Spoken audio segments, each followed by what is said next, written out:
Break के बाद आप सभी का एक बार फिर स्वागत है। आज हम बात कर रहे हैं कि जिस तरह से कोरोना के इलाज के नाम पर प्राइवेट अस्पताल चांदी काट रहे हैं तो उनके खिलाफ क्या कुछ कार्रवाई होनी चाहिए। एक बार फिर से सीधा लौटेंगे अपने मेहमानों के पास और हम आज बातचीत कर रहे हैं जिस तरह से कि आखिरकार इस तरह के अस्पतालों पर क्या कुछ कार्रवाई होनी चाहिए और किस तरह से कार्रवाई और कदम सरकार की तरफ से उठाए जा रहे हैं। दिवाकर जी, आपसे आसिफ जी का सवाल ये था कि जो इस तरह के अस्पताल हैं जो लूट मारी मचा रहे हैं उनके खिलाफ सरकार क्या कार्रवाई करेगी? मलिक साहब, जैसा कि अवगत कराया, जानकारी दी, मैं इतना आश्वस्त कराना चाहता हूं आपको कि सरकार पूरी तरह संवेदनशील है। सरकार के पास अगर इस तरीके की शिकायतें आ रही हैं तो सख्त से सख्त कार्रवाई करने के निर्देश हैं हमारे माननीय मुख्यमंत्री जी के।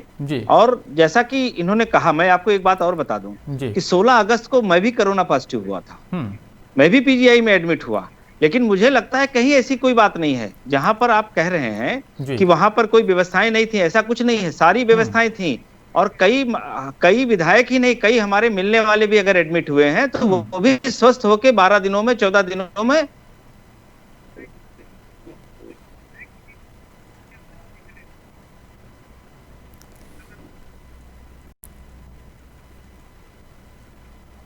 लेकिन यह धंधा जो है प्राइवेट हॉस्पिटल संचालकों का थम नहीं रहा है। मरीजों, बीमारदारों से लूट मची हुई है, इस पर आप क्या कहेंगे? नहीं, मैं बताना चाहता हूं आपको, जितनी जानकारी मेरे पास है उस जानकारी के हिसाब से जिस जिस अस्पताल की शिकायत आई है उस पर कार्रवाई हो रही है। और रह गया कि जो सीएमओ की निगरानी में चल रहा है, तो मैं बताना चाहता हूं कि जब सरकार कोविड के जो भी टेस्ट कर रही थी वो पॉजिटिव आने के बाद वो निगरानी इसलिए की गई थी कि हमारे अपने मरीज सरकारी अस्पतालों में पहले एडजस्ट किए जाएं। जब संक्रमण ज्यादा था तो ये व्यवस्था सीएमओ को दी गई थी कि ज्यादा से ज्यादा लोगों को एडजस्ट किया जाए जिसमें प्राइवेट अस्पताल का रुख ना करना पड़े। लेकिन जब व्यवस्था गड़बड़ाई थी कि यानी ज्यादा संख्या हो रही थी, हमारे अस्पताल ज्यादा फुल थे, तब ये जरूर हुआ है कि लोग ट्रांसफर किए गए। लेकिन मैं इतना जरूर कहना चाहता हूँ कि सरकार की जो व्यवस्था है वो पूरी तरह से इस बात के लिए थी कि हमारे हर आदमी का, हर गरीब का, हर मजदूर का, हर किसान का, हर किसी भी उस व्यक्ति का जो सक्षम नहीं है उसका इलाज हो सके। और जो अस्पताल ज्यादा पैसे की वसूली कर रहे हैं, जैसा कि आपने भी मुझे जानकारी दी कि अगर ज्यादा पैसे की वसूली कर रहे हैं, जिनकी शिकायत सही फॉर्म पर पहुंची है, उन पर तत्काल कोई न कोई कार्रवाई, सख्त से सख्त कार्रवाई करने का काम सरकार ने किया है। ठीक है सर। फारूक साहब, आपको क्या लगता है कि अगर जिन अस्पतालों की इस तरह से शिकायतें मिल रही हैं लगातार, जो प्राइवेट अस्पताल इस तरह के मामलों में शामिल पाए जा रहे हैं, उनके खिलाफ किस तरह से अब कार्रवाई हो आगे और सरकार क्या कुछ कदम उठाए उन मरीजों के लिए कि प्राइवेट का रुख ना करके सरकार अपने सरकारी अस्पतालों में ही कोविड-19 के लिए जो है बेड की संख्या में इजाफा करे या फिर कुछ और सुविधा ऐसी मुहैया कराई जाए ताकि प्राइवेट का रुख ही ना करना पड़े? सबसे पहले तो मैं ये जानना चाह रहा था कि माननीय विधायक जी बार बार पीजीआई का उदाहरण दे रहे थे। सवाल इस बात का है कि आज तकरीबन प्रदेश में 30-32 हजार एक्टिव केसेस हैं, तो क्या 30-32 हजार के लिए पूरा पीजीआई पर्याप्त है या उसे दूसरे भी अस्पतालों का रुख करना पड़ेगा? हम सिर्फ पीजीआई को मानक मान के हम प्रदेश की व्यवस्था को उस पर फर्क नहीं कर सकते हैं। हमें अयोध्या का हॉस्पिटल भी देखना पड़ेगा, विधायक अपने क्षेत्र के भी हॉस्पिटल्स को बताने की वहाँ पे क्या स्थितियां हैं। दूसरी, जैसे कि कितने चालान हुए इसका तो हमें विवरण मिल जाएगा कि मास्क न पहनने वालों पर इतना जुर्माना लगाया गया। तो सरकार का पक्ष विधायक जी रख रहे हैं। विधायक जी को चाहिए कि ये आंकड़ा उपलब्ध करावे कि जितनी शिकायतें आई उस पर सरकार ने क्या कार्रवाई, कितनों के लाइसेंस निरस्त किए, कितने प्रबंधक, अस्पताल के प्रबंधकों को जेल भेजा गया या उन पर क्या कार्रवाई हुई। भाई, आपके पास इस बात का तो आंकड़ा है कि हमने इतना शमन शुल्क वसूला, हमने इतने लोगों को चालान किया, इतनों पर मुकदमे किए आम आदमी पर जिन्होंने मास्क नहीं पहना, लेकिन वो हॉस्पिटल जिन्होंने आपदा को अवसर में बदल रखा है तो सिर्फ लूट कर रहे हैं। सरकार को ये बताना चाहिए कि उन पर, उनके खिलाफ क्या कार्रवाई हुई। मेरे हिसाब से सिर्फ सीएमओ, चूंकि जो जिनके पास इतने बड़े बड़े हॉस्पिटल है, जाहिर सी बात है कि वो उनके पास तमाम तरह के साधन भी हैं। एक आम आदमी उसके खिलाफ कंप्लेन करेगा तो उनके अंदर मैनेज करने की बड़ी क्षमता होती है, और एक आम आदमी उनका पीछा नहीं कर पाएगा, तो बार बार फॉलो अप नहीं ले पाएगा।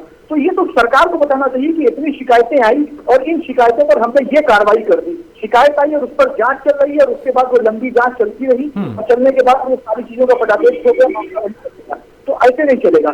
सबसे पहली चीज तो मैं बार बार एक बात जो कह रहा हूँ कि सारे जो सरकारी अस्पताल हैं, क्योंकि इस तरह की स्थितियां कभी कभी उत्पन्न होती, तो अभी ये कोरोना का जो संकट चल रहा है, बिल्कुल ये चीजें साधारण चीजें नहीं है कि ये हमेशा ऐसा होता रहा हो। तो जब ये आकस्मिक स्थिति है, असाधारण घटना है, तो सरकार को ये चाहिए कि जितने भी प्राइवेट हॉस्पिटल्स हैं सबकी व्यवस्था अपने हाथ में ले ले।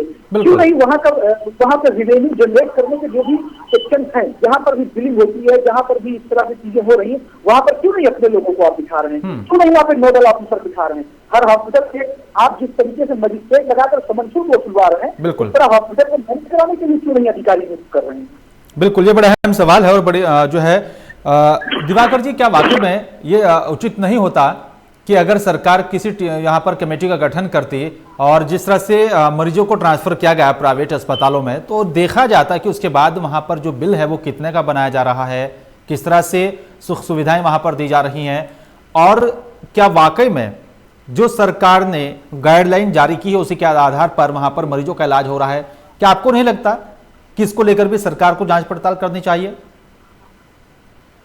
नहीं, बिल्कुल सरकार जांच पड़ताल कर भी रही है जी। इसके लिए, जैसा कि आपने बताया, इसके लिए कमेटी गठित की गई है। हर जनपद पे जहां पर सीएमओ है, सीएमओ के साथ साथ कई ऐसे स्वास्थ्य विभाग के अधिकारी हैं जिनको उस कमेटी में बनाया गया है, और उसके साथ वो सारी जांच पड़ताल चल रही है। लेकिन जिनकी शिकायतें आ रही हैं उन पर कार्रवाई भी हो रही है, ये भी बात सत्य है। लेकिन सर सीएमओ को लेकर ही तो सवाल खड़ा हो रहा है, सीएमओ को लेकर ही सवाल खड़ा हो रहा है, जिनकी देखरेख में प्राइवेट अस्पताल चल रहे हैं। सर सीएमओ के पास वो पावर है कि उनको रेफर करने की पावर दी गई है कि अगर कोई पेशेंट ऐसा है, क्योंकि कई केसेस हमारे पास भी ऐसे आते हैं कि वो सरकारी अस्पताल में नहीं रहना चाहते, वो आते हैं कहते हैं कि नहीं हमको सरकारी अस्पताल नहीं हम जाना चाह रहे हैं, आप मुझे रिफर करा दीजिए। सर यही बड़ा अहम सवाल है। सर यही सवाल है कि आखिरकार सरकारी अस्पतालों का रुख क्यों नहीं कर रहे हैं मरीज, प्राइवेट अस्पताल में ही क्यों जाना चाहते हैं? ये बड़ा अहम सवाल है। जनता में जिस तरीके की ये जो महामारी चली, जो है महामारी चल रही है, वो संक्रमण से जुड़ी हुई है, तो लोग ये कहीं ना कहीं चिंता करते हैं कभी कभी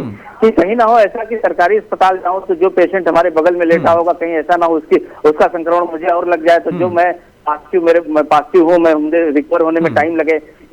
अब ये जनता की सोच भी हो सकती है, लेकिन मैं इतना जरूर कहना चाहता हूँ कि सरकार के द्वारा बनाए गए सारे मानक वो अपनी गरीब जनता के हक में है, और उसके बाद जो मरीज उसके पॉजिटिव निकलते हैं उनको सरकार इसी व्यवस्था में, क्योंकि इसके लिए जब हम पैरवी करते हैं कहीं कि भाई ये पेशेंट हमारा प्राइवेट में जाना चाहता है, तब भी हमें समझ लगता है कि नहीं प्राइवेट में क्यों जाना चाहता है, हम उसको सारी सुविधाएं देने का काम कर रहे हैं। अगर कहीं पर जिस तरह की हमारे दोनों भाई हमारी शिकायत कर रहे हैं इस बात को लेके कि प्राइवेट अस्पतालों में पैसे की वसूली चल रही है, तो ये मैं इसको मैं जरूर कहता हूं कि अगर वसूली चल रही है और शिकायत आई है तो सरकार पूरी तरह उस पर कार्रवाई करने के मूड में है, सरकार पूरी तरह कार्रवाई कर रही है। ठीक है सर, जितनी कार्रवाई होनी चाहिए सरकार कर रही है। अगर अब आपको इसलिए नहीं दे पा रहा हूँ क्योंकि मुझे अगर डिबेट की जानकारी थोड़ा पहले से भी हो जाती तो शायद मैं आंकड़ा भी दे देता। ठीक है सर। लेकिन आज मैं आंकड़ा नहीं दे पा रहा हूँ, लेकिन मैं आपसे इतना जरूर चाहूंगा कि सरकार पूरी तरह संवेदनशील है, सरकार हर गरीब के साथ कंधे से कंधा मिलाकर खड़ी है, और जितने भी प्राइवेट हॉस्पिटल इसकी वसूली कर रहे हैं उन पर सख्त से सख्त सरकार कार्रवाई करेगी। ठीक है सर, और कर रही है। आसिफ जी, आपने विधायक जी को सुना, कितना सहमत हैं आप? जी बिलाल, जिस तरह से विधायक जी का दावा है कि लगातार कार्रवाई की जा रही है, आगे भी कार्रवाई की जाएगी, लेकिन सबसे बड़ा विधायक जी सवाल यह है कि जिस तरह से लगातार जो है मरीजों का शोषण किया जा रहा है, और जो मरीज कोविड पॉजिटिव नहीं होते हैं शुरुआती दौर में, लेकिन वो इलाज के दौरान उनको कोविड पॉजिटिव भी दिखा दिया जाता है, यह क्या आंकड़ा है? और इसी तरह क्या जो लखनऊ में अगर बात करें लखनऊ की, तो पूरे प्रदेश से मरीज किसी न कोई रोगी जो है, अलग अलग तरह के रोगी जो है लखनऊ मेडिकल कॉलेज पहुंचते हैं, लेकिन वहाँ दलाल मौजूद रहते हैं। दलालों के जरिए जो है नामचीन जो हॉस्पिटल है जहाँ पर एक दिन में 2 लाख, 2.5 लाख, 3 लाख का बिल थमाया जाता है और उनसे भरपूर वसूली की जाती है। इस पर प्रतिबंध लगाने के लिए सरकार को ठोस कदम उठाना चाहिए, क्योंकि मरीज जो है पहुंचता है जल्द से जल्द ठीक होने के लिए, लेकिन जो तीमारदार होता है वह पैसे भरते भरते थक जाता है। एट लास्ट जो है लास्ट में वह लाता भी है प्राइवेट हॉस्पिटल संचालकों से कि उसको डिस्चार्ज कर दिया जाए, वह सरकारी हॉस्पिटल में ले जाएगा इलाज के। लेकिन यहाँ भी एक कड़ी जोड़ दी जाती है कि भला मरीज, आपका मरीज कोविड पॉजिटिव निकल आया है, आप सीएमओ से परमिशन लेनी पड़ेगी, और सीएमओ के पास दौड़ भाग करते 2 दिन 4 दिन बीत जाता है। इस दौरान जो है मरीज का शोषण हो जाता है। तो कुल मिलाकर जिस तरह से जो यहाँ चेन बनी हुई है दूसरे की, प्राइवेट हॉस्पिटल संचालकों की, सीएमओ की, और वहाँ जो मौजूद रहते हैं डॉक्टर्स जो है, डॉक्टर की फीस एक दिन की 4,000 रुपए, एक फीस जो बिल में लिखा जाता है कि फला डॉक्टर की फीस एक दिन का 4,000 रुपए, 18,000 रुपए चार्ज, 30,000 रुपए दवाओं का खर्च, 20,000 रुपए जांच का। तो इतनी लंबी रकम आखिर कब तक भरी जाएगी? बिल्कुल आसिफ जी, कहीं ना कहीं आम जनता को ही परेशानियों का सामना करना पड़ रहा है, क्योंकि यही निकलकर सामने आ रहा है। फारूक साहब, आपसे फाइनल कमेंट में चाहूंगा कि क्या लगता है आपको, सरकार क्या कुछ कदम उठाए जो इस तरह के अस्पताल, जो इस तरह के मामले उन अस्पतालों से निकलकर सामने आ रहे हैं? सर, फाइनल कमेंट आपसे। देखिए, प्रभावी कदम जब उठेंगे, जब उसके ताल्लुक से कार्रवाई के बारे में, बिल्कुल, जब अभी माननीय विधायक जी अवगत नहीं है कि कितनी कार्रवाई हुई, तो कितनी प्रभावी कार्रवाई हुई इसका आप अंदाजा लगा सकते हैं। नाम के लिए ये होता है कि जांच हो रही है, इंक्वायरी हो रही है, कुछ नहीं। मैं कह रहा हूँ कि जब सारे सरकार के पास साधन है, आपने आपदा के नाम पर प्रधानमंत्री राहत कोष बनाया, इसमें आपने लोगों के दान लिए। मैं कह रहा हूँ कि जो प्राइवेट हॉस्पिटल से, जिनको हमें कोविड हॉस्पिटल से कन्वर्ट करना है, उनको बनाना है, क्यों नहीं सरकार उनका पूरा प्रबंधन अपने हाथ में कुछ समय के लिए ले ले रही है? ठीक है सर, तो पूरा प्रबंधन आप में लीजिए। जहाँ पर कैश काउंटर है, जहाँ पर बिलिंग काउंटर है, आप वहाँ क्यों नहीं अपना एक ठीक है फारूक जी, ठीक है सर, ठीक है सर, बिल्कुल बड़ा अहम सवाल है सर, माफी चाहूंगा, वक्त मेरे पास कम है जी। बिल्कुल, कहीं ना कहीं सरकार को कदम उठाना चाहिए।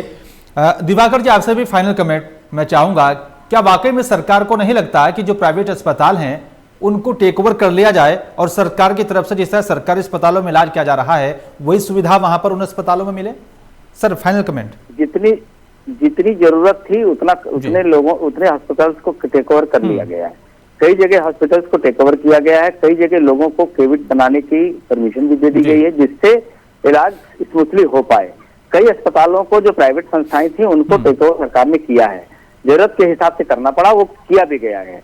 और सरकार जिस तरीके से ये आरोप लग रहे हैं, मैं इतना फिर से दावा कर रहा हूँ कि जो लोग इस तरीके का गलत काम कर रहे हैं, जो लोग इस तरीके की पैसे की वजह से जिनकी शिकायत सही फारक पहुंचती है, उन सब पर कार्रवाई हो रही है। ठीक है सर, ये मैं अब देखना यही होगा कि आगे इस तरह के अस्पतालों के खिलाफ सरकार की तरफ से क्या कुछ कदम उठाए जाते हैं। शुक्रिया आप तीनों मेहमानों का, मेरे साथ इस चर्चा में शामिल होने के लिए, विस्तार से बातचीत करने के लिए बहुत बहुत धन्यवाद आपका। लेकिन सवाल यही है कि आखिरकार जो इस तरह से लगातार जो शिकायतें सामने आ रही हैं, लगातार जो कोरोना के इलाज के नाम पर प्राइवेट अस्पतालों में लूट जो है लूटी जा रही है, लगातार जो प्राइवेट अस्पतालों की चांदी यहां पर कट रही है, उनके खिलाफ क्या कुछ कार्रवाई की जाएगी, किस तरह से कदम सरकार उठाती है, ये तो देखना होगा। लेकिन कहीं ना कहीं कोरोना के इलाज के नाम पर प्राइवेट अस्पताल लूट रहे हैं आम जनता को। फिलहाल मेरे साथ सिर्फ इतना ही। नमस्कार।